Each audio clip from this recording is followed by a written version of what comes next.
Pronto.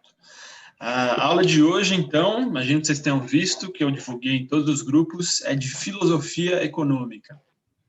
Então, um bom dia para tirar todas as dúvidas. A Jaque já tem várias, eu acho ótimo que ela está aqui, que ela adora conversar, falar comigo. E aí, eu acho que a aula flui mais, né, tendo participação. Então, vocês fiquem à vontade para interromper, sempre a mesma coisa. Pode ligar o áudio falando, ou se não, se preferir, pode ser pelo chat. Quem puder ligar a câmera, deixa o convite também. Quem não quiser, não liga, tá bom? E aí... Boa, maravilhosa. E aí, o seguinte... As perguntas que a Jaque fez, só para vocês terem uma noção do qual é o teor do que eu estou entendendo por economia filosófica, ela fez perguntas como qual a relação entre liberdade e desigualdade, entre economia liberal e o combate a essa desigualdade, liberalismo, o que significa, perguntou sobre economia disruptiva, que é algo que talvez a gente possa entrar hoje um pouco também. Então, qualquer tipo de pergunta que tenha esse teor filosófico é bem-vinda hoje. Na verdade, qualquer pergunta de economia pode ser feita, mas o enfoque hoje é nessa parte mais de premissas de visão de mundo e premissas de natureza humana por trás dos modelos econômicos. Tá? E aí, por premissas de natureza humana, eu estou falando aqui sobre dois conceitos principais e que são muito relevantes, que são o de racionalidade, ser racional, ser mais ou menos racional na economia, e egoísmo, que às vezes é encarado como sinônimo de autointeresse. E aí, quando a gente fala que o agente econômico, o típico homo economicus, ele é racional e autointeressado ou egoísta, para dizer de modo simples, a gente está falando de um determinado ser, que eu já chamei em outros vídeos de um ser escroto ou cuzão, mas que não precisa ser encarado como alguém maligno. Na verdade, não existe intenção maligna, ou pode existir, né? Não necessariamente existe... Ai, que maravilhosa. A minha amadinha apareceu. Não existe visão maligna necessária dentro do Homo economicus. Ele simplesmente é alguém indiferente a prazeres e dores alheias. E aí, quem achar que egoísmo é algo ruim, vai achar que esse ser ele é necessariamente ruim. Mas não é o que está sendo dito aqui. Está sendo dito que existe uma visão de natureza humana e de comportamento, e essa visão, hoje, ela vai ser investigada e questionada. Tá bom? Então, o convite é para que vocês participem desse questionamento e dessa investigação. Eu vou voltar com alguns materiais que eu utilizei em aulas passadas, a famosa reciclagem de recursos, em parte porque eu fiz essa aula em cima da hora, isso é verdade, mas em parte porque é útil também. Não se não fosse útil, eu não usaria, tá? Só para ser bem sincero com vocês. Então, tem esse material aqui que eu acho que vai ajudar bastante do ponto de vista didático. O material que eu vou usar, ele é até bom também, porque nem todos que estão nessa aula estiveram presentes nas aulas anteriores. Então, o pessoal que não vê em jogos, como a Jaque, nem comportamental, acaba perdendo parte do conteúdo, e aí eu pretendo recuperar esse conteúdo aqui, pelo menos a base que vai ser necessária para essa parte de filosofia econômica. Eu vou começar hoje lendo por completo a fábula econômica da cigarra e da formiga. Então, na verdade, alguém quer ler, já que você gosta de ler textos, ou você prefere não ler? É em português mesmo. Eu poderia ler, mas meu irmão está aqui do lado numa reunião, aí eu vou ficar falando muito, ele vai me xingar. Quer ler um parágrafo ou melhor não também? Então eu leio um parágrafo, tá? Boa. Mas vocês estão me ouvindo, que eu não estou falando muito Sim, alto. não, o áudio está ótimo. Tá, eu vou lá o primeiro. Tá. A formiga e a cigarra. Durante todo o verão, a cigarra consumiu e a formiga investiu. Mano, você está sendo muito irracional, a formiga preveniu. E você vai se arrepender quando chegar o inverno. Cepa, vou me arrepender mesmo, replicou a cigarra com ruído. Mas eu não estou sendo irracional. Ser racional é fazer aquilo que mais se valoriza no momento. E eu dou mais importância para o prazer, está escutando meu irmão ali, né? Para o prazer de agora do que para a minha tristeza amanhã. Certeza que você também ia curtir muito mais ficar de boa no sol e relaxar, não ia? Pode crer, falou a formiga, mas ser racional é fazer aquilo que promove da melhor maneira o próprio interesse olhando para a vida toda. Ficar todo ferrado amanhã tem um peso hoje. Então, sendo racional, eu preciso continuar investindo para a chegada do inverno. Perfeito. Só quando você falou ali, se pá, vou me arrepender mesmo, se pá é uma gíria, tá? Entre os jovens, que significa... Eu não conhecia, sabe o que eu achei que era cepa, por causa da cepa do Sim. corona? Eu não conheço esse cepa. Não, sem problema. É uma gíria que significa talvez. Talvez eu vá me arrepender mesmo, replicou a cigarra. Mas eu não estou sendo racional, porque ser racional é fazer aquilo que você mais valoriza agora. Isso diz a cigarra, né? Então, a gente já percebe de cara que tem duas visões de racionalidade completamente distintas. A cigarra fala ser racional e fazer aquilo que mais se valoriza no momento, ou seja, se eu dou importância para o prazer e para tocar meu violãozinho e comer o que eu tenho, eu vou fazer isso agora. Aí a cigarra replica, não, ser racional é fazer aquilo que promove da melhor maneira o próprio interesse, olhando para a vida como um todo. Então, eu quero que vocês pensem quais as diferenças entre essas visões e qual delas mais se adapta a vocês. Mais alguém quer ler? Alguém gostaria de também continuar o próximo parágrafo? Sim? Não? Então, lerei. Chegou o inverno e a cigarra estava faminta. Ela colocou a formiga para pedir ajuda. Ela colou na formiga para pedir ajuda. Eu escrevi com gíria porque eu estava falando com jovens, né? Tentando ser professor cool do momento. Eu bem que queria poder te dar uma mão, disse a formiga, na moral mesmo. Mas, sendo racional, eu não posso botar os seus interesses acima dos meus. E você não tem nada para me oferecer em troca, então já era. Aqui também eu chamo atenção para esse fato do autointeresse. Então, eu estou falando aqui em seres autointeressados. Pode ser racional ou irracional, mas esse autointeresse está presente, pelo menos aqui. Você não se sente mal de só ter ficado cantando no verão? Sim, muito mal, suspirou a cigarra. E eu sabia que eu ia ficar mal, mas agora é agora. E na época eu estava da hora e eu estava sendo racional. É você que está sendo irracional ao resistir ao seu desejo de ajudar um amigo. Então, assim, a formiga ela até quer ajudar a cigarra, mas ela fala assim, eu vou me ferrar se eu fizer isso. Não seria racional me ferrar por sua causa. Então, não vou fazer. Ela tem um autocontrole perfeito. A gente percebe que ela olha para o interesse da vida como um todo e fala, bom, se não faz sentido ajudar, então não vou ajudar. A formiga parou para refletir, mas percebeu que ela só tinha o suficiente para uma pessoa sobreviver até o final do inverno, momento no qual ela teria que começar a investir de novo. Hoje é sempre, ela explicou, mas eu posso ajudar de outro jeito. Esse hoje é sempre significa que olhar para hoje é que nem olhar para toda a vida, né? Mas eu posso ajudar de outro jeito. Você está ligado nas plantas de epícoro que ficam ali, ó? Elas são uma delícia. Eu mesmo as comeria, ao invés de ter que ficar aqui trampando. Mas elas deixam os insetos muito doentes depois de um tempo. E sendo racional, eu não posso trazer um prejuízo desse para a minha vida. Mas para você, que não está nem aí para as consequências, o êxtase do presente valeria a pena, meu inocente amigo.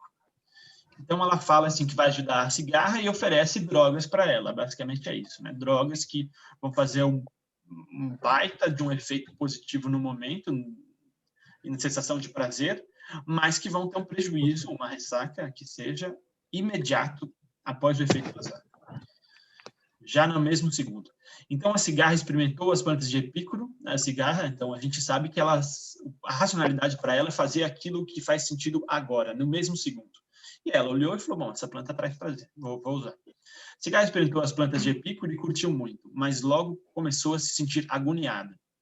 E aí, está valendo a pena? Perguntou a formiga. Não, não está, gemeu a cigarra, mas antes estava. Então eu tenho uma notícia ruim para você. Existe um antídoto para essa planta. Rápido, me manda, implorou a cigarra. Mas é que esse antídoto, ele é inútil para você, lamentou a formiga. Porque na mesma hora que você tomar, você vai se sentir muito pior. Esse é um remédio que ele tem gosto ruim. Ele só vai fazer efeito positivo daqui a um certo tempo. E a cura, então, só para funcionar, vai ter que passar por esse momento ruim. E aí a cigarra fala, putz, mas que droga, hein? Putz, eu não consigo investir, então é melhor deixar quieto. Ela sabe que vai ter um efeito futuro positivo e mesmo assim ela não faz.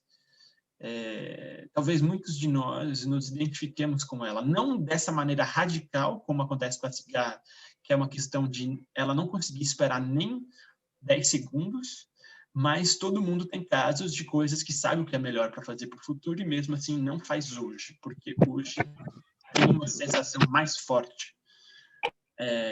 E aí a cigarra morre. A cigarra morre e a formiga viveu até ficar velhinha, mas sem nunca fazer nada que pudesse causar um único instante de arrependimento. Ou seja, ela sentiu muitos poucos prazeres na vida, porque ela sempre teve em vista, mesmo mais velha ou mesmo na adolescência, teve em vista os interesses de longo prazo da vida como um todo. E a formiga, na verdade, ela eventualmente morre velhinha e tal, saudável, mas com muitos não arrependimentos, mas muitas angústias, né? É muito osso nunca poder fazer o que mais se quer, mas a vida de um ser racional é isso aí, ela disse. Moral, tem alguém com áudio ligado, deixa eu ver aqui quem é. Moral, é muito difícil ser sábio, mas existem... Aliás, é difícil ser sábio, mas existem muitos jeitos de ser idiota. Acho que é o Fábio, hein, Fábio? Tá com áudio aí, você pode dar um mute rapidinho. Pronto, valeu. Não sei se vocês pegaram a história como um todo, mas eu queria saber, antes de continuar, um pouco opiniões de vocês. Alguém tem alguma opinião de qual seria? Seria mais formiga, seria mais cigarra? Qual delas parece mais idiota? Eu estou pensando aqui que tinha que ter um meio termo, né? Acho que nem tanto um lado nem o outro. Que ali, eu acho que as duas são muito extremos. Acho que a gente tem que ser, às vezes, cigarra e, às vezes, formiga, né? Tem que saber dosar. Eu acho que as pessoas, no geral, já são mais meio termo, mas às vezes elas caem em modos muito um ou muito outro, sendo que deveria ser possível equilibrar. E aí eu concordo com você. Ser um meio termo faz mais sentido para mim também. Nem não conseguir usar um remédio ou ficar usando drogas a todo instante, nem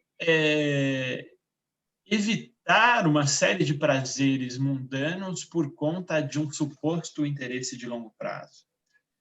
Eu acho que existe... Você acha que a moral que diz é difícil ser sábio, mas tem muito jeito de ser idiota, e idiota são os extremos? Eu acho que sim. Eu acho que o extremo ele é idiota. E não só isso, mas você percebe que a relação entre esses dois extremos ela é idiota. A relação entre a formiga e a cigarra. A formiga não consegue ajudar a cigarra. A cigarra não consegue fazer nada. Então, assim, é uma situação idiota. Por conta de racionalidades, né? De visões de mundo que acho que são muito limitadas. Então, é um convite também a ser sábio. O vídeo não fala necessariamente o que é ser sábio, mas é um convite a tentar ser menos radical, eu acho, né? Sim, porque a formiga, a cigarra também não consegue convencer a formiga para ser diferente, porque uma quer convencer a outra de um extremo muito grande. Sim, né? E mais do que as duas serem idiotas, as duas são incapazes de viver em sociedade, né? As duas são muito isoladas, muito egoístas também. Então, eu acho que fica essa moral também São vários jeitos de ser idiota. Você pode ser idiota usando droga, você pode ser idiota não ajudando seus amigos, você pode ser idiota sendo incapaz de convencer ou de escutar os outros. Você pode ser idiota se matando de trabalhar a vida inteira.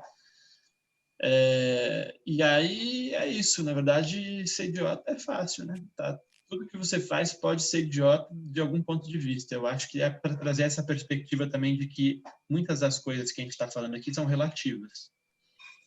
E, por outro lado, ele traz a coisa do consumo versus investimento. No PIB, a Jaque fez essa pergunta, eu acho, né? O que o PIB mede? Não foi, Jaque? Foi você que fez? Não? Foi, então, ontem ou anteontem, alguém fez essa pergunta. Foi a Jaque 2. Brincadeira. Mas o Felipe quer falar alguma coisa, cara? Cara, eu acho que, na verdade, aí tá faltando um alinhamento aí com os objetivos, né? Porque quando você firma os seus objetivos de longo prazo, você tem que ser fiel a eles, mas não... E assim, muitas vezes você precisa sacrificar algumas coisas no curto prazo. Perfeito. Então, é o que, por exemplo, a formiga faz. Pô, ela sabe que o inverno vai chegar e o objetivo dela de longo prazo é ter aquele alimento guardado para conseguir passar por aquela temporada. Muitas vezes ela está abdicando de alguns prazeres do momento de agora, que seria uma fartura de alimentação, por exemplo, para conseguir passar por aquele período lá na frente. E a mesma coisa, eu acho que se relaciona também com a questão do remédio, né? Pô, você vai ter que sofrer um pouco agora, para lá na frente você conseguir ficar bem, ficar melhor. Então, o que eu vejo muito é isso, essa relação que a cigarra não quer abdicar dos prazeres momentâneos, para conseguir atingir o objetivo de longo prazo. Não, perfeito. Você seria a formiga? Você acha que conseguiria ser uma boa formiga? Sim, com certeza. Porque, cara, quando você tem um objetivo centrado lá na frente, você tem que lutar por aquilo. Lógico que você tem que ter um bom planejamento. Não adianta você ter um sonho, um objetivo e não ter um planejamento e não saber como chega nele. E a gente vê isso no mercado financeiro. Eu já tomei fumo fazendo você trabalha com investimento? Trading. Quando você tem um planejamento melhor, mais fundamentalista, né, você consegue ter os resultados bem melhores. Você trabalha com investimento? Com finanças? Não, eu só gosto de investir pra caramba. Na verdade, eu trabalho na Raizen, com combustíveis. Você é trader, né? Trader nas horas vagas. Da hora. Não, cara, concordo com o que você falou. Acho legal você trazer o exemplo que ele pega aqui da vacina, do remédio, porque é bem isso que a gente está passando aqui pelo Covid, né? Crises que a gente fala assim, mas a crise vai fortalecer, não sei o que, a gente vai sair melhor no futuro. Tem muita gente que gosta de falar disso. Aí quando pega e fala da vacina, fala assim, na vacina talvez você se sinta mal por uma semana, mas aí você está meio que curado. Então, sempre tem essa ideia de investimento como um mal hoje para um ganho maior futuro. E aí, a provocação da formiga é só que ela parece incapaz de... Tudo bem que tem um inverno, cara, beleza, ela está no plano dela, está na estratégia dela, ela está investindo, ela prepara para isso e ela sobrevive no inverno. Ótimo. Mas parece que a vida inteira ela está preparando para novos invernos. E ela nunca sai desse modo. Eu acho que a moral que a cigarra talvez traga é que se você for ficar olhando para o próximo inverno, sempre vai ter um próximo inverno e você nunca vai curtir o hoje. É uma moral importante também de você falar assim, às vezes vale a pena não investir. O que é contraintuitivo, que você fala, mas para quê, cara? E aí tem muitos economistas, eu vi isso em textos mais antigos, falando assim que o propósito da economia, no fundo, é o consumo. Do tipo, a gente prepara toda a economia, todas as trocas, bancos, etc., para no final a pessoa conseguir comer um prato que é gostoso e falar assim, que delícia, tá ligado? Porque se a economia não finda no consumo, para que ela serve? Não é só acúmulo de riqueza, produção, tecnologia, tudo isso é foda, assim, é importante e tal, faz parte. Mas o ápice do movimento do processo econômico é o consumo. É eu chegar no final e fazer algo que me faz bem. Seja na forma de nutrição, seja esporte, seja arte. E eu não estou falando que a arte ou que a esporte sejam necessariamente não um investimento, porque eu acho que pode ser consumo e investimento ao mesmo tempo. São nuances que são grandes, né? De coisas que você tem um... Às vezes, por você ter um bem hoje, você acha que aquilo não pode ser um investimento. É a famosa frase no pain, no gain. As pessoas acham que para ser investimento tem que exigir um custo inicial. Ou seja, tem que existir uma dor, tem que ir na academia, você tá lá com os braços, mano, quase caindo no chão. Isso é um investimento. E eu discordo, né? Eu acho que existem investimentos do ponto de vista de ganhos futuros que podem ser adquiridos com ganhos presentes. Eu ganho hoje para ganhar mais amanhã. E aí você me pergunta, mas isso não é esquisito? Se fosse bom hoje para ser melhor amanhã, por que todo mundo não faz? Então, aí a gente entra em outra discussão, porque é difícil dar exemplos disso, eu concordo. Mas eu acho que, por exemplo, um relacionamento pode ser isso, pode ser esse ganho agora para ganhos ainda maiores no futuro, né? Exige um custo? Exige, tudo exige um custo, mas é você saber pesar os dois lados e levar tudo com equilíbrio, né? Eu acho que o texto traz essa moral do equilíbrio também, e eu espero que traga maior clareza sobre o que significa consumo e o que significa investimento, porque a gente tem a cigarra como uma consumista total, daquelas mais impulsivas, de Black Friday, vendi minha casa, e a gente tem a cigarra, né? E a gente tem a formiga como amigo ali, Felipe, que não trabalha com finanças, mas que pega todo o dinheirinho, bota na poupança, ou bota em renda fixa, de repente bota uma grana ou outra em Bitcoin, falando assim, uma hora vai subir. Ou seja, está pensando no futuro. E provavelmente ele tem que sacrificar, ou muita gente sacrifica, uma série de prazeres de hoje, de falar assim, olha, gente, não vou dar rolê esse final de semana porque a minha grana está em renda fixa. Imagina, eu nunca vi alguém que faz isso. Mas deve existir. Olha, eu vou botar R$10 em renda fixa e não vou comprar essa breja. E esses R$10 vão compensar no futuro, vão valer 15, 20, 30. E é uma capacidade de fazer isso. Eu acho que a fábula comum, né, a fábula do senso comum, ela valoriza a formiga em contraposição à cigarra, falando assim, não planejou, se ferrou. E essa fábula aqui, ela já traz assim, olha, o outro extremo da formiga também é um pouco idiota. Então, é para ter cuidado com extremos e saber que a vida econômica exige esse equilíbrio. Isso, a pessoa deixa de comer um lanche, às vezes, para comprar ações. Não faça isso, amiguinho. Olha, se quiser fazer, quem sou eu, né? Mas pense bem, pense se vale a pena. E isso tudo está ligado a esse conceito, que é um conceito econômico de racionalidade. Vou passar para o próximo slide aqui. Racionalidade. Alguém aqui sabe o que significa? Pode ler a resposta, até porque não é a resposta, mas digam aí no chat. Separar, tá. Isso aqui é sobre o exemplo passado ainda, né? Mas também já faz sentido. Separar uma parte do orçamento para curtir e outra para investir. Boa. Isso talvez seja racional. O que mais seria racional? Ou fazer uso da razão? Vocês têm hipóteses sobre isso? Respostas? Conselhos de pais que falam que racionalidade é alguma coisa específica? Pode ser racionalidade no tempo, no uso do dinheiro, qualquer recurso, né? Ele pode ser usado de maneira mais ou menos racional. Mas tem um texto que chama Eclipse da Razão, que é do Horkheimer, esqueci de escrever aqui, que ele fala assim: quando se pede ao homem comum para explicar o significado do termo razão, a sua reação é quase sempre de hesitação e embaraço. Ou seja, foi o que eu fiz com vocês. Toma, seus embaraçados. Seria equívoco interpretar isso como indicador de uma sabedoria muito profunda. Ou seja, não é que razão é um negócio super complexo e sofisticado, ou um pensamento muito abstruso para ser expresso em palavras.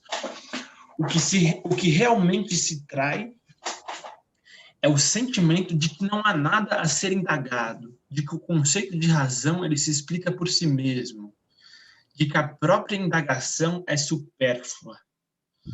Ou seja, eu, ao longo do curso de economia, dentro do próprio ambiente universitário e fora, eu perguntava para muitas pessoas, eu falava, mas o que é ser racional? Porque todo mundo fala. Você pode ver, ligar na TV ou qualquer texto econômico, está todo mundo sempre falando assim. Então, o modo mais racional de investimento, ou o economista nos disse que haveria racionalidade em lidar com isso de maneira tal e tal. E na verdade, um dos pilares centrais do discurso econômico. A Lales, que gosta de análise do discurso, cara, olha para esse termo, razão, racionalidade na economia. Todo aspecto normativo / político da economia, ou seja, quando a economista está tentando te convencer a fazer alguma coisa, sem dizer que você deve fazer aquilo, ele vai falar assim, isso é racional. Quando ele diz isso é racional, ele diz é isso que deve ser feito. Ou seja, no caso da fábula da formiga e da cigarra, se ele quer que você seja mais formiga, ele vai falar assim, a formiga é racional e a cigarra é irracional. Se ele quiser que você seja mais cigarra e mais formiga, ele vai inverter essa narrativa e falar assim, não, quem tem razão é a cigarra. A formiga é claramente irracional. Porque é um termo muito subjetivo, né? Dentro do termo fica a intenção. Mas é aquilo de interpretação, porque não é explícita. O que é racional para cada um? Fala sobre a racionalidade, mas não explica para quem que é essa racionalidade. Exatamente. Ele tem um jeito de falar que aquilo é bom, ou seja, tem um caráter normativo, ético, de falar isso é correto, sem falar o porquê daquilo ser correto. O pior é que isso existe em tudo, né? Se você for ver bem. Porque às vezes só de você omitir uma informação é uma intenção. Sim. Ou aplicar essa informação falando ser racional ou não ser racional, né? Perfeito, perfeito. Mas a questão na economia é que quando você chama a própria visão de mundo de racional, todos aqueles que discordarem de você automaticamente vão entrar como pessoas idiotas. E aí, quando o cara que é neoclássico, neoliberal, fala assim, gente, vão subir a taxa de juros, é racional, tá suave. Todo mundo que perguntar, mas por que a taxa de juros? Você vai falar, você é um imbecil. Automaticamente. É muito difícil debater com o economista porque já parte da certeza. É claro que a maioria das pessoas faz isso, mas é que o economista ele gosta de fazer isso em um outro nível, que é partir da certeza de que você está certo. Você com certeza está certo e, assim, tudo que o outro falar vai ser porque ele tem incapacidade cognitiva. É complicado isso, porque não existe diálogo na assunção de que o outro ou é maligno ou é limitado mentalmente.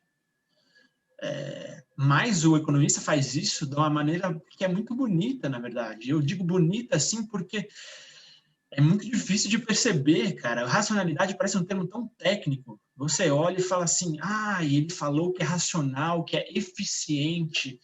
Putz, ele mostrou um gráfico, cara. Como que ele pode estar errado? É tão bonito. Um gráfico, ele é um discurso visual de certeza, né? Um estudo científico, né? Mas, na verdade, Está comprovado. Sim, mas por qual, né? Aí você nem se pergunta por qual que é, ou quem que fez. Às vezes, por ter um nome ali... É o típico discurso de autoridade, né? Por isso que eu estou te chamando aqui, você e análise do discurso, porque é você fazer um argumento puro por autoridade e falar que a sua voz é a única que tem legitimidade. Como você faz isso? Via racionalidade. É fantástico. Quando eu saquei isso, eu falei assim, cara, vocês são muito mais sacanas do que eu pensava. É claro que isso não é consciente muitas vezes. Você vai falar assim, mas você precisa usar esse termo, racionalidade, não pode usar outro. A pessoa vai usar assim, mas tem problema? Tá usando? Qual problema? E até você ter sacado que aquilo é um problema por conta do caráter normativo, a pessoa já usou. Ela já usou e ela mesma não sabe o que ela está fazendo. Ela acha assim, não, eu estou usando um termo que todo mundo usa, está suave, não tem problema. Não, você está fazendo uma série de obrigações, está colocando uma série de obrigações dizendo que é um relatório técnico.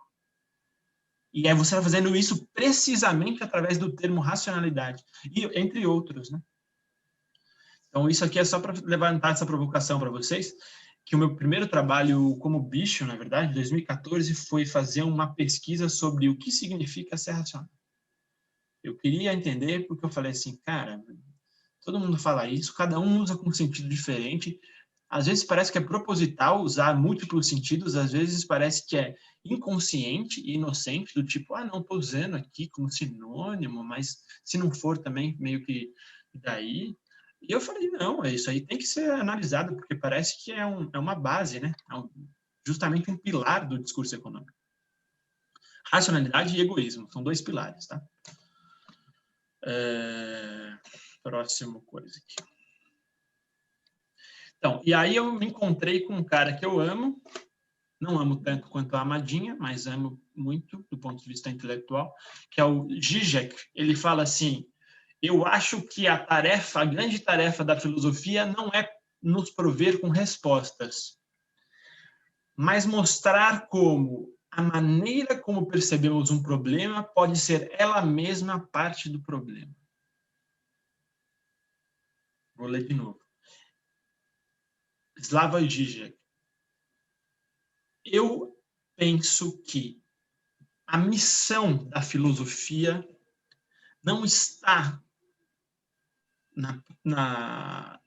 em dar respostas. A missão da filosofia está em mostrar como a maneira pela qual, ou seja, a lente através da qual percebemos um problema pode ser ela mesma parte do problema.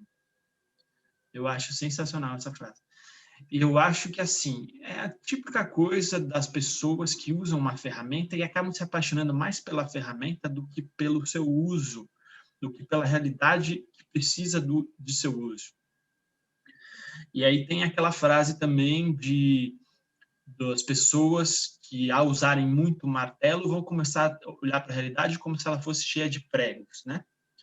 Então, assim, eu acabo ficando viciado em determinadas perspectivas, e perspectivas, elas botam foco em algumas coisas e elas não cegam para outras.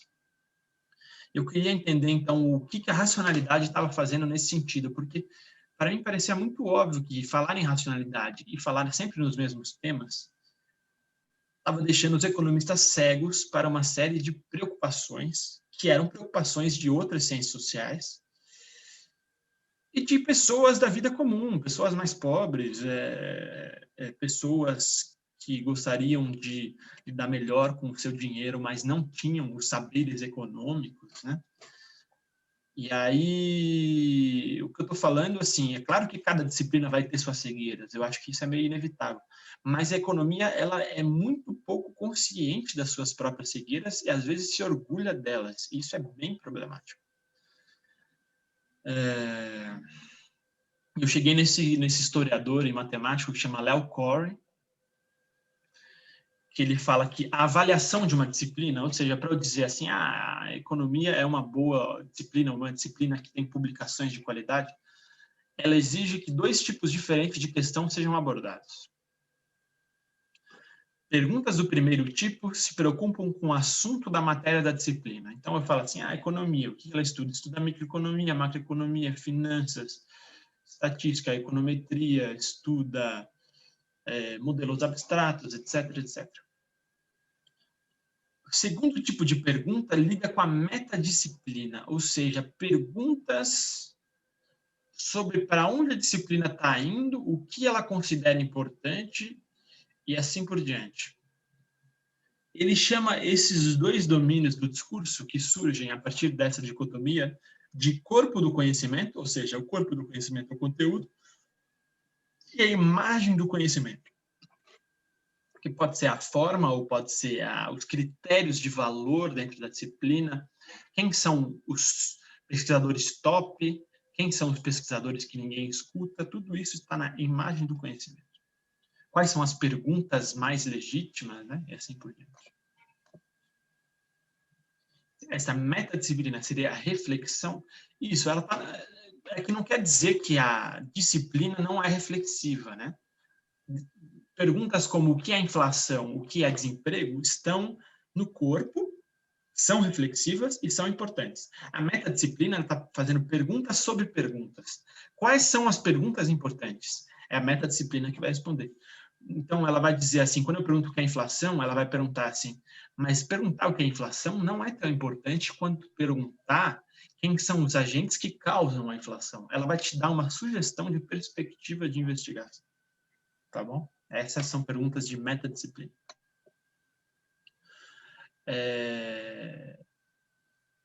Então, corpo do conhecimento e imagem do conhecimento. Enquanto a linha divisória entre os dois domínios é sempre turva e historicamente condicionada, podemos distinguir, pelo menos em princípio, entre as questões que elas abordam. Então, the body of knowledge, né, o corpo do conhecimento, está olhando para fatos, métodos e problemas abertos, teorias, e a imagem do conhecimento está se servindo de princípios e guias e seletores e filtros de conhecimento, tá certo?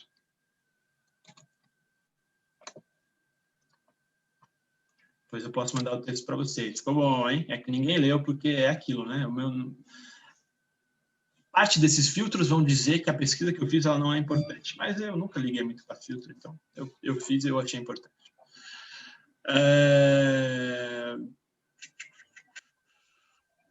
As duas pesquisas que eu fiz, então, que investigaram isso, foram uma delas chamada Os Múltiplos Selves de Adam Smith, o homem como espectador de si. Nessa pesquisa, a minha pergunta investigativa era qual o significado que os termos racionalidade e egoísmo adquirem em a teoria dos sentimentos morais e em que sentido essas diferem da representação humana incorporada na clássica noção de homo econômicos. Então, é um pouco já do que eu trouxe, eu olhei para racionalidade e egoísmo. E eu fiz uma outra pesquisa também que chamou Razão Vetorial, Marxismo, Marginalismo e o Valor do Sentido. O objetivo primário desse segundo trabalho foi, na verdade ele veio primeiro, mas enfim, do trabalho foi argumentar a favor do reconhecimento da racionalidade enquanto grandeza vetorial. Defender, portanto, a inserção no vocabulário econômico presente na noção de racionalidade vetorial. Ou seja, à primeira vista, poderia ser dito que meus trabalhos foram trabalhos muito linguísticos, né? E eu sempre gostei de linguística, sempre gostei de significados, mas, na verdade, eu justifico o meu trabalho dentro da economia como falando que todo o poder da economia, poder de persuasão e poder prático mesmo, assim, de capacidade de política econômica, ele vem dessas terminologias. E por isso eu tinha que entender o que elas estavam dizendo, tá bom? Tem alguém com o áudio aberto? Não. Vão me interrompendo, viu? Quando quiserem perguntar alguma coisa. Chat. Uma posição social, sim. Na verdade, toda essa questão de luta de classes, né? Toda disputa social, ela se resolve via cultura, que se resolve via língua. Então, língua é cultura, que é poder, e tá tudo aí, né? Quem sabe, sabe. Mas, eu fiz sociais antes de economia, então é outra cabeça que eu tinha, né? A cabeça de sociólogo é fora. Mas, o que acontece? Aí eu começo a entrar um pouco no trabalho, em coisas que eu descobri e coisas que eu gostaria de discutir com vocês. E aí, aqui, de novo, vou ler, tá bom? Esses slides, meio que para me basear nas minhas próprias palavras. O esforço de encontrar esse significado não se fundamenta simplesmente numa curiosidade linguística ou mesmo em uma inquietação quanto à precisão de determinado modelo teórico, e sim em uma preocupação genuína com a conotação normativa subsumida em cada um dos termos. Ou seja, conotação normativa é assim, aquele significado que te obriga a alguma coisa, né? Aquela frase que diz o que você deve fazer, para além de quem você é. E aí eu digo assim, racionalidade ela é ao mesmo tempo uma categoria descritiva e prescritiva, então ela não simplesmente diz como as coisas são, mas como as coisas devem ser. Se eu digo que alguém tem razão, é porque a pessoa está certa. E egoísmo, ela é em sua origem uma classificação substantiva que está atualmente em pleno processo de formalização. Com isso, o que eu quero dizer? É muito comum que você diga, dentro do meio econômico, e mesmo fora dele, você diga algo como assim, mas eu ajudei ele eu ajudei ele e por isso eu sou altruísta. Aí as pessoas vão tentar falar assim, mas você não sentiu prazer ao fazer isso? A pessoa vai falar, sim, senti. Ah, mas então também foi egoísta. Esse fenômeno que eu estou tentando pegar aqui, chamando de formalização. A formalização é aquele uso do conceito para significar basicamente qualquer coisa. Você percebe que você não consegue fugir da ideia de egoísmo se tudo que você disser que fez prazer for egoísta. Mas se tudo que você fizer for egoísta, o egoísmo perde o significado, porque como é que você vai distinguir entre uma pessoa que é e entre uma pessoa que não é? A maioria dos economistas que vão tentando chamar tudo de egoísta, você diz para eles, me fala um exemplo de uma atitude que você chamaria de não egoísta. Eles não vão saber te dizer. Eles vão falar assim, não existe, na verdade toda ação é egoísta. Bom, mas se toda ação é egoísta, logicamente o egoísmo perde seu significado, não faz sentido nenhum. É que nem a coisa das cores. Se toda cor é preta, então a ideia de cor preta já não faz mais sentido. Se eu chamo vermelho e azul de Aladim, por exemplo, então, eventualmente, Aladim é um termo que não pode mais ser usado para nada, porque ele não está me dizendo mais quais são as diferenças entre cores. É isso que acontece com o conceito de egoísmo, principalmente dentro do âmbito econômico. Tá? E aí eu digo aqui, são ambos termos políticos, ou seja, são termos para fazer disputas e lutas de visão de mundo, lutas de discurso. Então, nesse sentido, são termos políticos e, nesse sentido, eles são muito importantes para serem analisados. Eles são políticos no sentido de sua capacidade singular de simbolizar e também de justificar uma dada moralidade ou paradigma ético. São termos que definem a identidade do agente, ou seja, dizem se o agente econômico é ou não racional, egoísta, enquanto expressam a própria identidade daqueles que batalham para defini-los de uma ou outra maneira. Ou seja, o economista que disser que alguém é racional por agir de uma maneira X, vai ser um economista X. O economista que disser que quem é racional é o que age de modo Y, é um economista Y.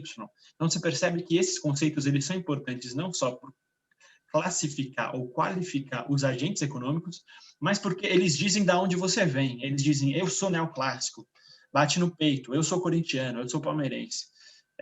Isso é importante também, de ver quem está falando o quê no mundo econômico. Né? Deixa eu ver os chats aqui. Felipe Casale precisa sair, tranquilo, cara, tamo junto.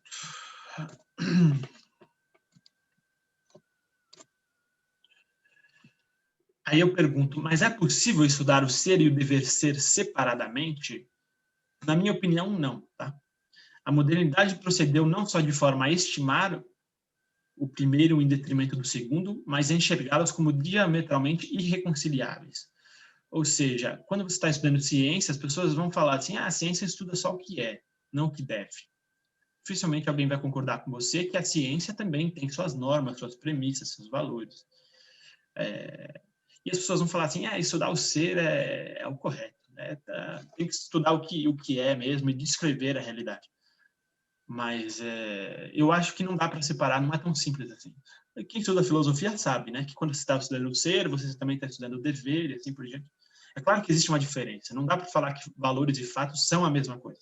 São diferentes, mas eles se conectam de maneiras muito peculiares. E aí eu falo que, ao não olhar para isso na teoria política e econômica, você chega em uma série de paradoxos, porque a teoria política clássica, ela fala assim, o agir racional, estou falando aqui de justnaturalismo, então Hobbes, Rousseau, quem mais? Locke, todos esses caras aí. Vamos falar que o agir racional representava o agir moral, apesar do autointeresse. Então, em Hobbes, eu vou falar assim, o estado de natureza é um estado de guerra, de todos contra todos, mas apesar do autointeresse me levar a lutar, a minha racionalidade me permite ver e enxergar que eu preciso ceder um pouco da minha liberdade ali para conceber um Estado e não mais todos matarem todos. Então, você tem esse agir racional como um grande salvador do homem que simplesmente quer se matar via autointeresse. Na teoria econômica neoclássica, não tem espaço para estabelecer qualquer sentido a uma ação que transceda o autointeresse. Aquilo que eu falei para vocês. Tudo que você falar como uma ação de compaixão, de empatia, de não sei o quê, a pessoa vai conseguir inverter como também sendo resultado de uma atitude ou uma intenção autointeressada. Bom, mas se na política clássica você tem o agir racional como o agir apesar do autointeresse, e na economia neoclássica isso não existe, como é que você vai construir um diálogo entre os dois? Se constitui aquilo que eu denominei, não sei se a Larissa pode me ajudar com isso, mas eu denominei de vácuo semântico. Se torna absolutamente impossível instaurar um diálogo construtivo ou terreno em comum entre cientistas políticos e economistas com esses dois conceitos. Tá? Isso, com um conceito ambivalente de racionalidade, ou seja, ambivalente, para um tem um sentido, para um tem sentido A, para outro tem sentido B, um conceito quântico de altruísmo. Quântico aqui significa que para uns ele existe, para outros ele não existe, né? O quântico ele tem meio essa natureza paradoxal. E aí eu quero falar com vocês, nessa meia hora que nos resta, eu quero falar sobre o que é o Homo economicus e como lidar com esses problemas que eu coloquei, e aí abrir para perguntas, inclusive perguntas de outras aulas, a pergunta que a Jaque me fez, ainda estou devendo para ela as respostas. Mas para concluir, então, por que me incomoda tanto essa visão de mundo do economista tradicional, economista ortodoxo, neoclássico, borrasiano? Me incomoda porque ele faz o seguinte, ele diz que as pessoas, cada uma, escolhe o que é melhor para si, sempre, 100% das vezes. As pessoas reagem a incentivos, que são sempre motivações externas e não vindas de dentro. Tem preferências, ou uma função de utilidade, como é chamado, fixa, ou seja, se eu gosto hoje, eu vou gostar amanhã e eu vou gostar sempre. Você dificilmente assume que pessoas mudam de opinião, mudam de gosto. É quase inconcebível para um economista pensar em uma pessoa vegetariana, por exemplo. Porque, a pessoa nasceu comendo carne, ela gosta de comer carne, como que ela vai mudar dessa comida? Ou pior, como que ela vai não comer sendo que ela gosta? É inconcebível. Você é uma aberração econômica, viu, Lalicinha? Graças a Deus. Graças a Deus, graças a Deus. Você tem informação perfeita, ou seja, você sabe o que você quer, sabe quanto custa, sabe não sei o quê, vai fazer a melhor decisão sempre. É egoístona, é racional. Você é consequencialista, ou seja, vai só sempre se preocupar com as consequências da ação que você está fazendo e não se a ação é boa. Você não tem ética, né? Não existe ética na economia. Não existe autorreflexão. Existe assim, estou com vontade de comer um chocolate, vou lá e comer um chocolate. É muito simples, né, a vida econômica. Você é rumeana, já vou explicar o que isso quer dizer, e você percebe subjetivamente o valor, ou seja, valor ele vai sempre variar de acordo com cada pessoa, não existe como duas pessoas concordarem, assim, talvez até exista, né, mas é muito raro múltiplas pessoas concordarem em relação ao valor de alguma coisa para elas. Não, cada pessoa vai, eu vou dar 5, você vai dar 10, eu vou dar 3, e assim o mercado funciona de maneira muito fluida e fragmentada. Essa parte do rumianismo talvez seja uma das que mais me incomoda, porque ele está diretamente ligado à ideia obrigatória de maximização, sempre vou fazer o melhor dado o que eu tenho, dado uma preferência fixa, ou seja, gostos que não mudam ao longo de toda a vida. David Hume, né, é um filósofo que ele era o maior defensor da representação do homem como um escravo das suas paixões. Se eu quero, se eu gosto, se eu preciso, eu vou lá e faço, eu sigo. Não existe nada na minha mente ou na minha força humana que me impeça de seguir minhas paixões. Ou seja, é uma pessoa que não é que que ela faz dieta, que ela não procrastina, que ela se segura. Ela sempre se joga. Apaixonei, joga, mergulha. Eita, é ela mesma. Então, mas aí essa ideia de ser escravo das suas paixões, ela tem uma visão de que, de um lado, você tem razão, do outro, a emoção, e que a emoção sempre ganha da razão. A emoção é muito forte. A razão, ela só está aí para justificar e falar assim, eu me joguei porque, na verdade, A, B, C, mas nem foi, tá ligado? Para ruim, né? Você só está inventando lorota. E assim, a gente pode concordar ou discordar com o Rumi, esse não é o ponto, né? A gente pode só perceber que existe essa interação entre razão e emoção, mas para Hume, esse homem que é um escravo das suas paixões é um homem com razão fraca, ou pelo menos que está seguindo sua emoção. Ele está dizendo, você é escravo da emoção. Aí eu acho no mínimo irônico que essa fraqueza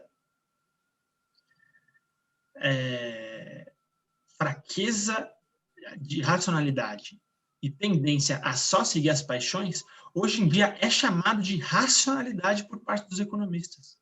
Ou seja, é o cara que vai, quer muito chocolate e come e não consegue se segurar. O cara que cede a qualquer tentação, procrastina, não sei o quê, é o cara que o economista vai chamar de agente racional. Vocês percebem como é ridículo isso? Então, ele está glorificando, o economista, ao falar em racionalidade, está glorificando a ausência de racionalidade. Porque quem ele dá como exemplo de plena razão é a pessoa que, em Hume, só seguia suas emoções. Eu quero deixar isso o mais destacado possível, porque, para mim, a economia moderna ela só se sustenta porque as pessoas não sabem que isso está rolando. Ou elas não ligam, né? Elas olham para isso e falam, tá, e daí, cara? Eu sei, eu ligo e eu falo que está errado. E aí é outra história, né? Provavelmente eu nunca vou convencer ninguém, mas não tem problema, eu estou contente com as minhas convicções. Então, isso que a gente chama de um agente racional hoje em dia, na verdade, é um agente que ele é escravo de suas paixões. E o economista tradicional está olhando para esse homem, o homem que escolhe o que é melhor para si, reage a incentivos, tem preferências ou função de utilidade fixa, informação perfeita, egoísta, racional, consequencialista. Tudo isso, tá? E aí, por último, eu chego nesse quadrante, que é como é que funciona o discurso econômico, como é que o economista te obriga a fazer algo que você não quer. E aí, via política pública, porque o economista está lá falando com político, está lá falando com cientista, está lá falando no Jornal Nacional para todo mundo ouvir. Como é que ele vai te convencer a fazer algo que, no fundo, não necessariamente é o melhor para você? Ele vai fazer essa igualdade aqui em cima.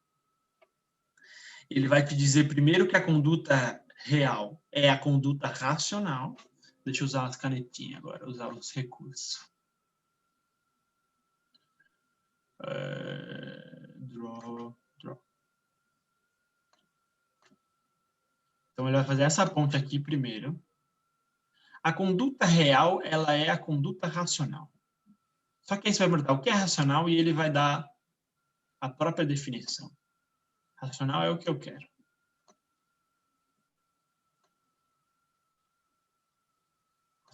Esse aqui é um economistinha. Vamos fazer uma cartola.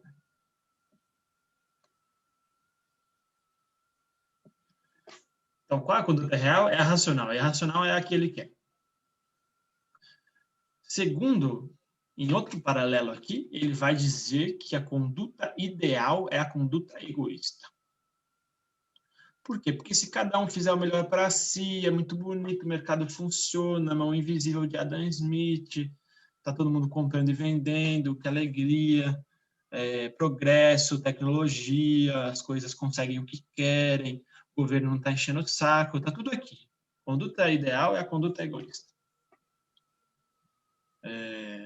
Eles têm um ponto que é assim, normalmente, quando a esquerda fala que eu sei o que é melhor para você, provavelmente pode desbocar num princípio de ditadura, naquela coisa de se eu sei o que é melhor para você, eu posso fazer o que é melhor para você sempre, eu vou te sufocar, vou te obrigar a fazer coisas. Então, assim, existe um ponto da conduta egoísta, entre aspas, que ela tem sua razão de ser. Que ela tem bem essa coisa do cada indivíduo por si mesmo. Cada um por si, e aí tudo sai melhor, e ninguém enche a vida de ninguém. Tem uma coisa liberal que é muito forte, de também lutar contra a discriminação. Isso tem que ser dito, porque se a vida de cada um é de si mesmo, não tem por que eu ser racista, não tem por que eu ser machista. Mas, assim, uma coisa é a teoria, outra coisa é a prática, né? Porque esses caras vão falar isso, mas talvez eles sejam machistas. Mas, assim, em teoria, ninguém deveria poder intervir na vida de outra pessoa. A partir dos 18 anos, né? Então, aqui, conduta ideal é a conduta egoísta. Então, vamos ver como é que eu vou fazer ideal. Ideal, bonitinho, bonito. Ah, bonito. Eita, cadê? Ah, eita, ficou tudo preto.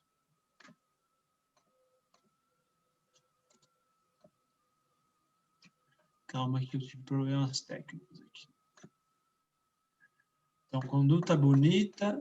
Ó, bonita, eu vou fazer vários pontos aqui. É a conduta egoísta. É egoísta, eu vou de novo desenhar o economista aqui. E aí, como tudo isso se conecta, é muito simples. Eles vão falar assim, ah, olha como é bonito que o racional também é o egoísta. Ou seja, a conduta real vai ser equiparada à conduta ideal que eles conceberam. Que, por sua vez, é egoísta, racional. E racional como normativa é a que deve ser feita. Né? Então, é muito simples, né? É muito simples. E aí eu posso falar um pouco mais sobre isso, mas eu quero agora, prefiro abrir para discussões, debates. Terminamos. E aí, perguntas, respostas, inquietações?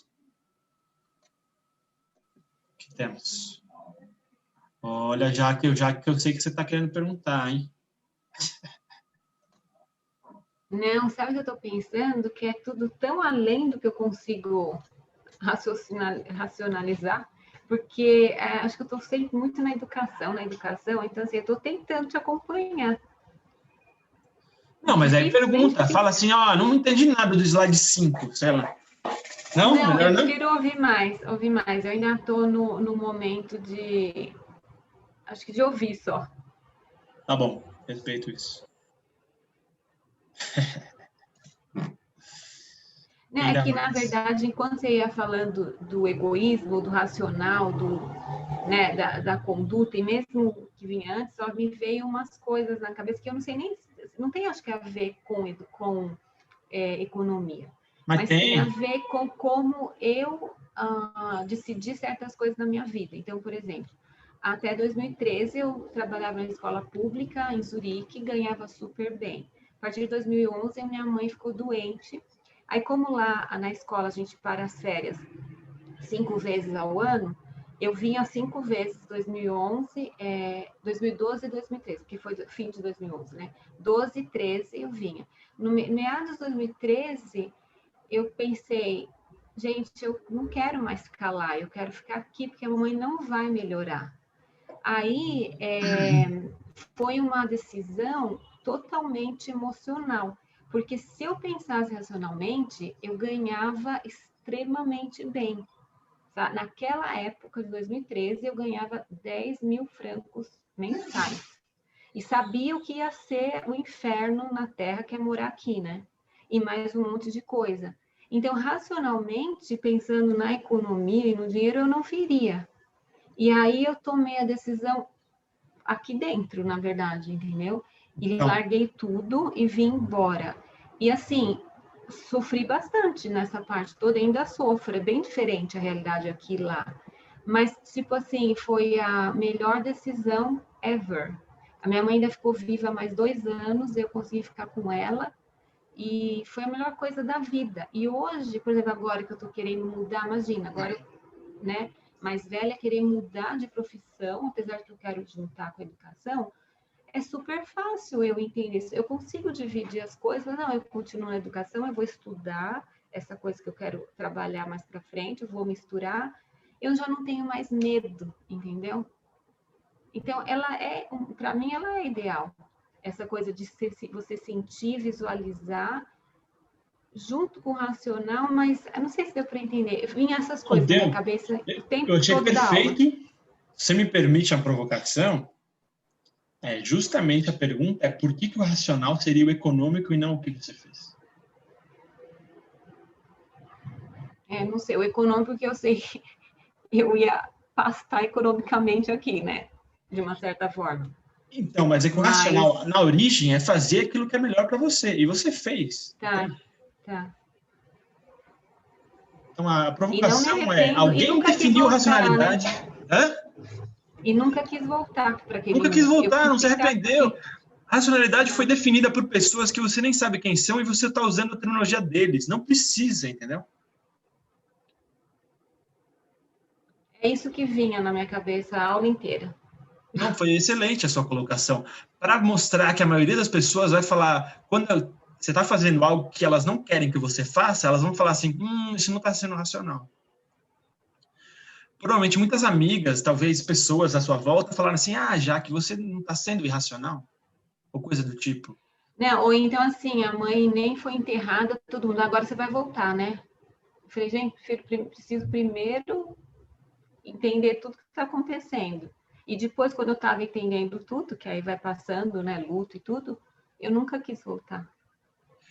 Você fez o que era melhor para você. E aí não importa se o jeito de qualificar essa ação é racionalidade ou não.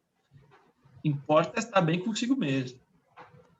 E aí perceber quem está querendo que você tenha feito ou faça outras coisas. E como as pessoas vão tentar te convencer sem mostrar que elas estão tentando te convencer. Ou seja, muita gente vai tentar te manipular, não por palavras explícitas, mas dizendo assim, que eu sei o que é melhor para você. E, na verdade, é o que é melhor para outra pessoa. Não é melhor para outra pessoa. Porque todo mundo todo mundo acha que é racional aquilo que é bom para você mesmo, né? Isso. Então, eu acho que esse é o ponto. Proença, quando você acha que houve essa mistura de conceitos que a gente usa no senso comum, racional como sendo uma coisa positiva e emocional como sendo uma coisa, entre aspas, negativa? Olha, eu fiz uma matéria recentemente na USP sobre a evolução das emoções, o surgimento. E, na verdade, tem muito a ver com o iluminismo, né? Iluminismo é essa ideia de ciência, essa ideia de o homem do controle das coisas, e para estar no controle ele precisa ter uma capacidade de ver, de prever, de manipular todos os fatores. Nesse momento, a emoção meio que desapareceu. Da galera falar assim, a pessoa que é emocional, ela é instável. E aí eu chuto mesmo que existiu ali um machismo nem tão implícito, um machismo bem explícito mesmo, de falar assim, olha como mulher é emocional e tem que ficar fora do mercado, tem que ficar fora da pesquisa. Sem perceber que isso também é uma irracionalidade, né? Você está focado num futuro, num momento específico ali, como se fosse a formiga que nunca... né? Não pensa, por exemplo, que se acontecer um acidente, você se mata. Mas também colocar a sombra no gênero, né? Não, então, toda essa coisa de a mulher aqui cuida, é aqui ama, é aqui não sei o quê. Você vai falar assim, mas isso é bom? Não, isso é bom para ficar em casa. É péssimo, né? Péssimo. Eu imagino quando o Jung, quando o Freud começaram a divulgar os seus trabalhos, como eles devem ter sido escorraçados, né? Mostrando que nós temos as duas energias dentro da gente, esse casamento alquímico é que é um ser inteiro, né? Eu imagino.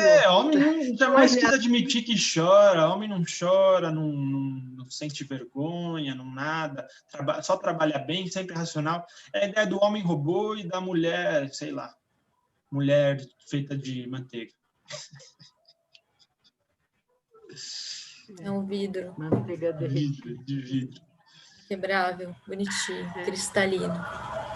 Eu mudei meu olhar aqui com essas palavras, viu? Valeu pra caramba essa aula, gostei, me provocou aqui. Muito bom. Fico Mas feliz. é engraçado, porque dessas decisões me tornou uma pessoa muito mais forte. Muito, muito mais forte. Interessante, né? Então, são decisões que são junto racional, como você colocou agora, porque era racional para mim, né? Mas que são tomadas pelo sentimento, pensando em todos os prós e os contras, óbvio. Como agora também. Nossa, foi tão fácil. Faz um ano que eu venho namorando e pensando o que eu queria, né, para onde eu queria ir. É super racional no sentido, você consegue planejar tudo. Ele só não existe ainda, né? Mas eu tenho as minhas metas e o meu planejamento do que eu tenho que fazer para chegar lá. E, ao mesmo tempo, eu me dividi em duas, porque aqui está a pessoa que está com esse trabalho que eu gosto e é onde eu não posso parar no momento. E essa outra metade tem que começar a construir essa coisa que eu quero fundir lá para frente.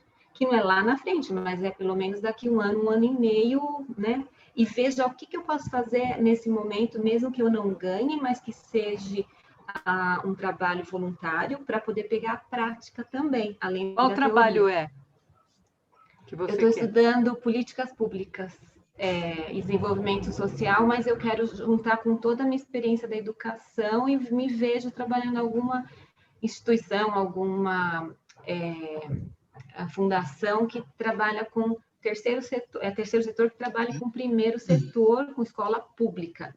Eu quero sair desse contexto.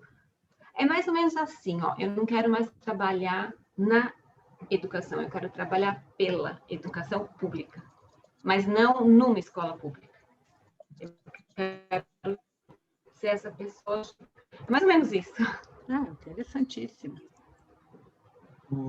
Mas eu vou juntar tudo o que eu tenho de bagagem da educação, obviamente, né?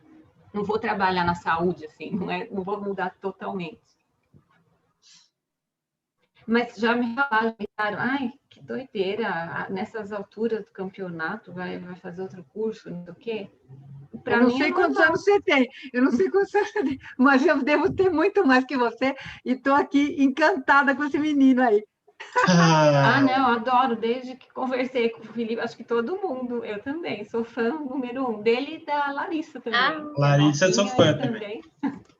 Larissa, eu não conheço, Larissa, mas pelo jeito eu vou virar fã também. Somos todos jovens, cheios de potencial, gente. Vamos nessa. Com certeza. Não, então no mesmo barco, ou melhor, na mesma espaçonave Terra, né? Topa, sim, que é sim. Uma Terra só, flutuando agora no espaço. Exato. É muito bom. A gente também, eu acho que sendo uma pessoa mais jovem, às vezes fico com uma pressão muito grande de decidir tudo para ontem, sabe? Quando, na verdade, eu estou formando quem eu sou. Eu acho que o que a Jaque fala muito, o que a Jaque passa muito, é ela formando quem ela é, né? E isso é a racionalidade também. O emocional, ele é muito racional. E acho que isso também ajuda muito a gente a ver que não precisa ser tão formiga o tempo inteiro, né? A gente pode ir formando o nosso caráter ao longo da nossa vida. Sim, aliás, é isso que forma. E eu acho que não tem fim. Não tem, pessoas, né? Como eu, pelo menos, que está sempre, né? Eu acho que não tem fim, vai ser assim até morrer. Mas eu acho que todo mundo, eu não sei se aí é uma coisa egoísta de achar isso, mas acho que todo mundo que chega nesse ponto... contexto, né? Uhum. Mas assim, todo mundo tem muito dentro de si. Como é? Eita, Soratinha, bonito. Ai, meu Deus.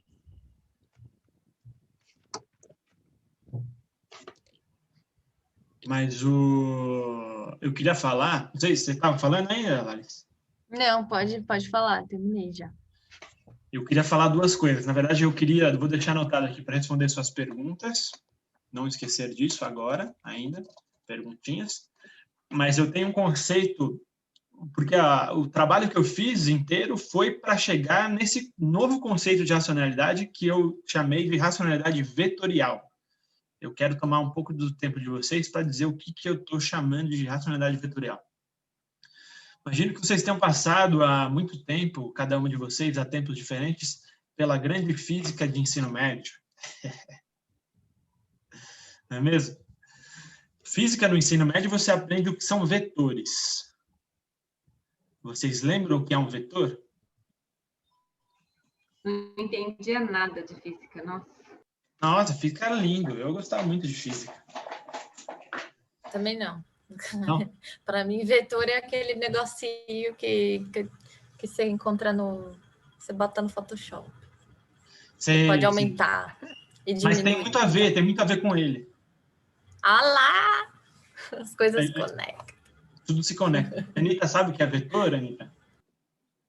Eu imagino que é um lugar onde concentra energia e distribui. Pode ser um ponto onde... qual é o vetor dessa... É um ponto onde se concentra alguma coisa. Pode ser energia, pode ser... Perfeito, perfeito. Na verdade, o vetor, eu vou falar para vocês aqui. O vetor, ele é dotado de 3 características, tá? Ele é dotado de intensidade, é um fenômeno, então, que tem intensidade, direção e sentido. Então, na física vetorial, quando eu estou falando assim, você tem uma bolinha aqui, uma bola, e eu aplico nela uma força de vento aqui e uma força de vento aqui,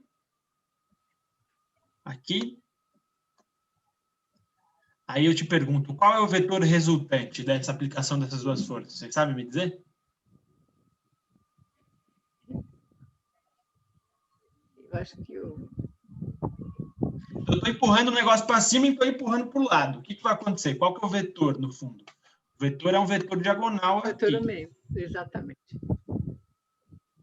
Certo? Alice ficou com uma cara meio estranha. Vai. Não, mas fez sentido para mim. Pergunte, Laricinha. Tem uma bola, eu estou empurrando ela. Eu posso estar puxando ela. Puxo aqui, e aqui tem um ventilador. Aí você está jogando para todos os lados. Você tem que decidir para que lado que você vai jogar, que eu já estou confusa, entendeu? Por isso que eu não gosto de física. Você fica para cima. Para cima, é para cima. É pular, ó. Quanta seta tem aí, rapaz? Não, vamos apagar toda essa seta, então, que tá uma atrapalhando. Chega de seta. Não, eu só quero explicar rapidinho o que é um vetor, para depois eu explicar o que é racionalidade. Mas você que prefere uma bola... Esse termo você que inventou, professor? Isso, eu sou um inventor de termos, tá? Eu inventei também economia marginal, por exemplo. Eu gosto de inventar eu entrei por isso, eu amei esse nome. Não consegui ver todos também. Eu invento termos. Mas eu tenho uma bola...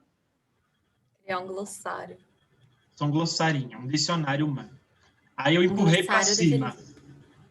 Aí depois que eu empurrei para cima, chegou aqui a bola, certo? Aí empurrei ela para o lado. Aí eu te pergunto, qual é o vetor resultante? Ela foi para o lado? Não, é para onde que ela foi? Ela foi para cá. É para cá, na diagonal. Ou seja, o vetor resultante é esse aqui. Certo. Não. Você jogou para cá e depois para cá. Então, aí Não, se eu joguei para cima e para direita, não é a mesma coisa que eu jogar na diagonal, para direita? Depende. Você tem que ver o começo e o final, né? Não por meio. Por onde isso, você vê o ponto 1, o ponto primeiro, o ponto começo 3. E o ponto fim. Tá bom. Mas você percebe que essa diagonal é a mesma coisa que eu pegar o vetor 1 e botar aqui o vetor 2, eu vou ter o vetor resultante que conecta o começo com o fim. Certo? É o caminho que a bola fez. É simplesmente o caminho que a bola fez. A bola foi aqui, daqui para cá. Tá bom? Todo vetor, ele é dotado de intensidade. A intensidade é como um longa reta. Eu posso ter um vetorzinho, posso ter um vetorzão, posso ter um vetorzão monstro. Isso é a intensidade do vetor. Aí eu tenho a direção do vetor. Eu posso ter um vetor que é para cá, posso ter um vetor que é para lá, posso ter um vetor para cima. Eu acho que é isso que é a direção. E eu posso ter o sentido, ou seja, Do mesmo jeito que eu posso ter um vetor assim, eu ainda não sei se a flecha dele é aqui ou aqui. De maneira que, para eu determinar um vetor como um todo, eu vou precisar de intensidade, direção e sentido. Vou precisar saber para onde que ele está indo, onde está a cabecinha da seta e quão forte ela é. O que eu estou chamando de racionalidade vetorial, então, eu estou falando assim, cada pessoa vai ter a sua racionalidade dependendo de para onde ela está indo. E dependendo de quão forte ela é. Isso é direção, sentido e intensidade na racionalidade. É um termo matemático, né? É coisa de quem gosta de matemática e humanas ao mesmo tempo, é tudo doido. Mas eu estou dizendo, então, aquilo que a Jaque falou. A Jaque falou assim, não, mas para mim fez sentido. De repente, na sua racionalidade, aquilo estava cabendo. De repente, existem vezes em que você, dentro da sua própria concepção de racionalidade, você fala assim, fiz uma cagada. Mas aí cabe a você dizer, não há pessoas com um conceito econômico de racionalidade. Então, é um conceito que eu fiz porque eu acho que é um conceito libertador. Eu acho que as pessoas deveriam ser capazes, por si só, de chegar às suas visões de racionalidade múltipla. Seria muito mais rico, né? E aí, quando eu falo de intensidade, é para falar assim, do jeito que a Jaque também falou, que as pessoas vão desenvolvendo ao longo da vida. Sim, eu acho que a racionalidade é como um músculo. Quanto mais você exercita, mais ele se fortalece. Às vezes você fica muito tempo sem usar e você fala, agora ele ficou fraquinho, tô fazendo só besteira. Ou você está usando drogas, está chapada, bebeu muito. A racionalidade não vai estar com a intensidade máxima. Por isso faz sentido falar em intensidade racional. Beleza? E a direção é um pouco dessa coisa de cada um tem seu caminho, mas também a direção de pessoas que são mais e menos egoístas. Isso vai dar um sentido diferente, uma direção diferente para essa racionalidade. Pode ser racionalidades que andam em conjunto umas às outras. Pode ser racionalidades que são sensíveis à dor e ao prazer do outro, podem ser insensíveis. Egoísmo, para mim, é isso. É quando eu sou totalmente frio e alheio ao que acontece à minha volta. Pessoa simpática é a pessoa que, quando a Lali sente dor, eu sinto dor. Quando ela sente prazer, eu sinto prazer. Pode ser uma pessoa que é antipática, que é o contrário de sensibilidade positiva, que é a pessoa que ela tem sensibilidade negativa ao outro. Ou seja, se eu pegar um inimigo meu, da GV, por exemplo, quando ele sente dor, eu sinto prazer. Quando ele sente prazer, eu sinto dor. Então, assim, existem muitas nuances de comportamento que a gente pode aplicar, que não só a coisas do homo econômicos. Percebe que o mundo é muito mais rico que isso, e a racionalidade vetorial é uma tentativa minha de um convite à pluralidade existencial da vida. Ai, que fino, que chique. Bem-vindos à minha mentezinha. Não, é isso. E aí, suas perguntas, Jaque, deixa eu aproveitar e responder.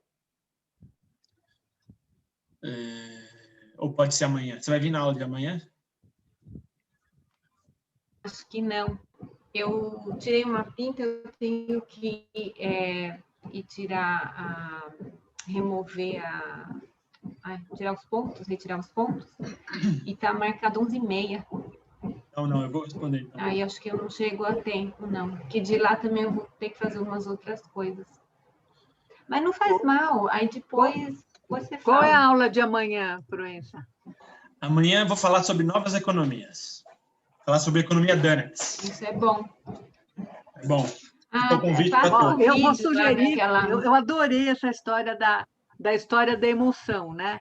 Se tiver mais tempo lá, mais tarde, para dar uma palhinha de quando a emoção começou a ser classificada.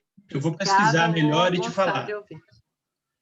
Mas dentro da economia, eu posso te falar que existem, por exemplo, economias do cuidado, economias da fraternidade, que vão falar um pouco mais sobre emoção. Mas já que suas duas perguntas, então, pergunta 1, vou colocar aqui, ó. Só o que é disruptivo. Economia disruptiva. Então, eu tinha que estudar um pouco aquela coisa da liberdade. Eu não entendo direito desse liberalismo. Eu escuto assim, mas não sei muito. Então, eu acho que eu precisava de ler, eu preciso de ler alguma coisa antes. Liberalismo, né? eu te mando uns textos, então, e você lê, mas eu te explico rapidinho o que é economia disruptiva, tá bom? A ideia de disrupção, ela veio do meio da inovação. A galera empresarial chegou com uma concepção de que algumas inovações, elas são tão fortes e tão radicais que o mercado inteiro em que elas são inseridas se desestabiliza. Talvez você possa pensar no Uber como um caso. É uma inovação disruptiva. Por quê? Porque não só, de repente, todo mundo começa a usar e muda a concepção do que é transporte, como os táxis ficam putos e começam a ter prejuízos. Então, você percebe que ela é disruptiva quase no sentido marginal da coisa mesmo, assim, desobedecem às leis do status quo. Elas vêm e arregaçam tudo que a gente conhece de mercado. Então, vamos ver. Precisa estar dentro desse conceito a ideia de inovação, junto com a ideia de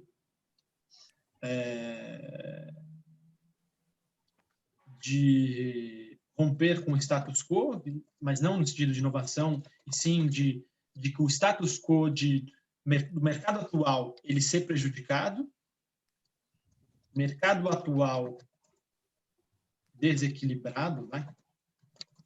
E também não seria, assim, pensando no Uber, eu vejo também como um pouco de uma escravização, né, de quem trabalha para o Uber, que tem que dar 25% para eles, e aí eles mesmos ganham, não sei o quanto que eles fazem, mas eu sei que o povo de Uber ganha bem pouco, né, porque é tudo mais em conta. Sim, mas é que isso não está dentro necessariamente da ideia de disrupção. O que está é uma nova política de custos.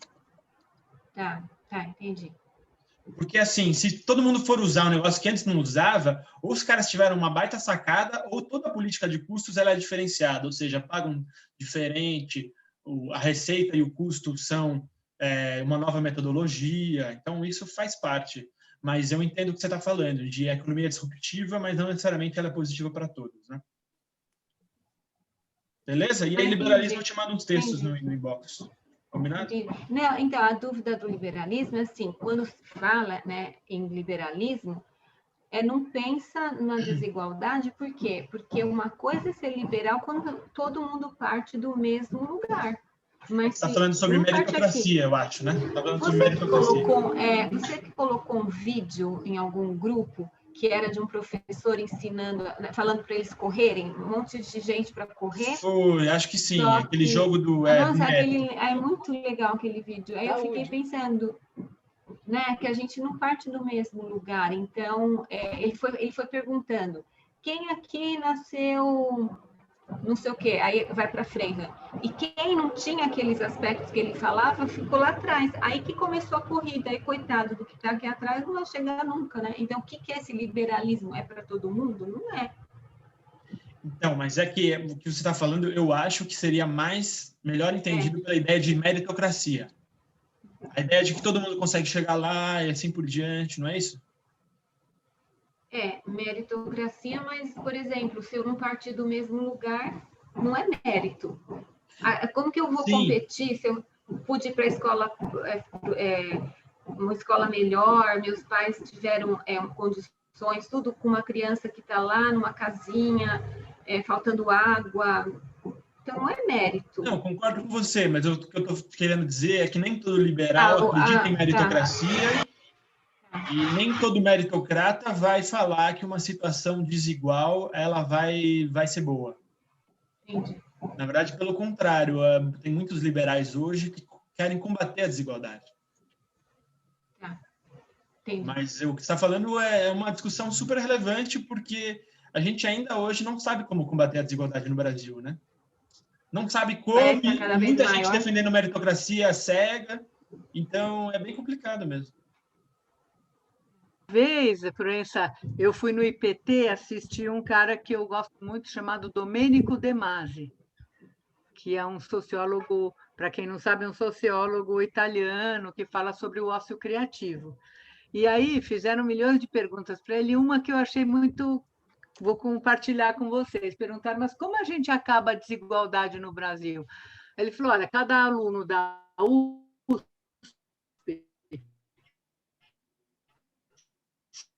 se alfabetização é um e a gente você tem tantas instituições públicas que o modelo delas é talvez um pouco ultrapassado, né? Que se eu introduzo uma política de um cara que faz USP, que é bom, né? Porque vai se formar, e ele tem como um pagamento social, ele ter uma alfabetização para um aluno, que seja, ou para um grupinho de alunos, eu acho que é um bom tamanho. Eu queria saber o que você acha disso.